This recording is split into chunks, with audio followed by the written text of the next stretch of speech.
Mason Jar is a Southern-style restaurant on board Royal Caribbean's Wonder of the Seas. As a Southern girl myself, raised in the Carolinas, I had a pretty high standard for these foods.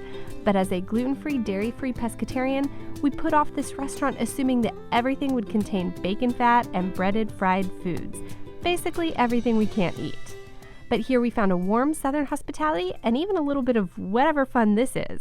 He says, son, what'll it be? I want a shot of that red.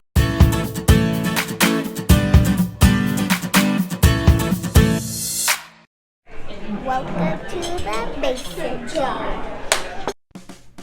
Mason Jar is located right next to the Windjammer Buffet. And when we learned that the dedicated gluten-free fryer that Windjammer uses is located inside the Mason Jar kitchen, we decided to give this menu a second look.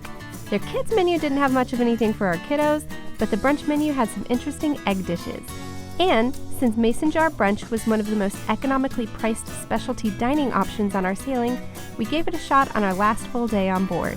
Yes, we paid extra for this meal. The cozy decor and country tunes really set the tone. The vibes in this place.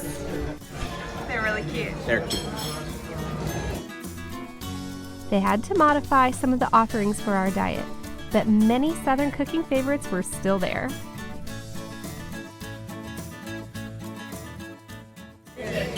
Maybe the most beautiful watermelon salad. I was excited about the jalapeno on the watermelon. Thought it would be interesting.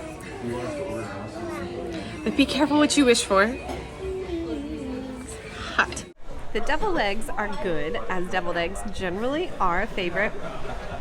I love the mint on the salad. The jalapeno had a serious kick and my lips are still burning a little bit.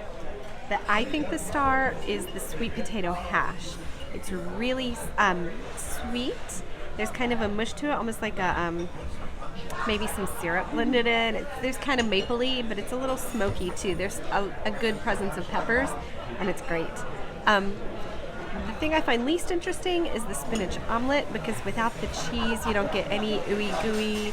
Like pimento cheese would go really far in some of these dishes, but what you gonna do? I've been hoping to make a vegan pimento cheese, but that's a big feat to accomplish, so we'll see. What was your favorite thing? The 4 deviled eggs you ate? The cucumbers and carrots were your Cucumbers. I like the jelly toast.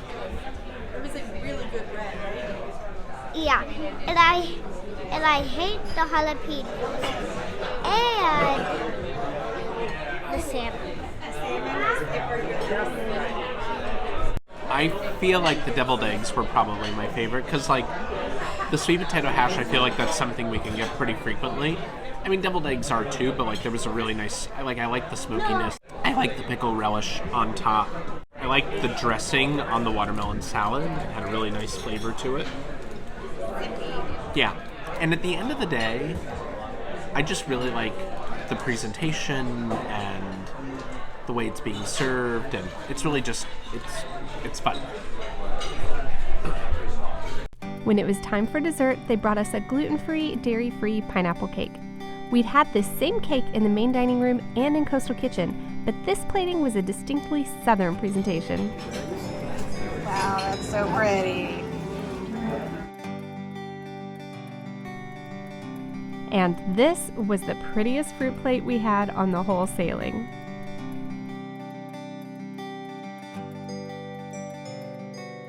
Hi guys, so I have a wiggly tooth. Oh, gross. Does the tooth fairy come on cruise ships? Yeah. Thank you so much. I don't know. Mason Jar has a warm Southern hospitality that truly gives this corner of the ship its own special atmosphere. If you don't have dietary restrictions, the chicken and waffles, pimento cheese, and biscuits and gravy all looked fantastic. But even if you do, give it a try. Or at the very least, come to the bar and maybe have some bourbon or a beer, and kick back and stay a while. We definitely won't wait until the last day of our sailing next time we cruise with Royal Caribbean. If you want to see more Wonder of the Seas, be sure to subscribe, because on the next video, we're taking you on some excursion adventures. Thanks for watching, travelers!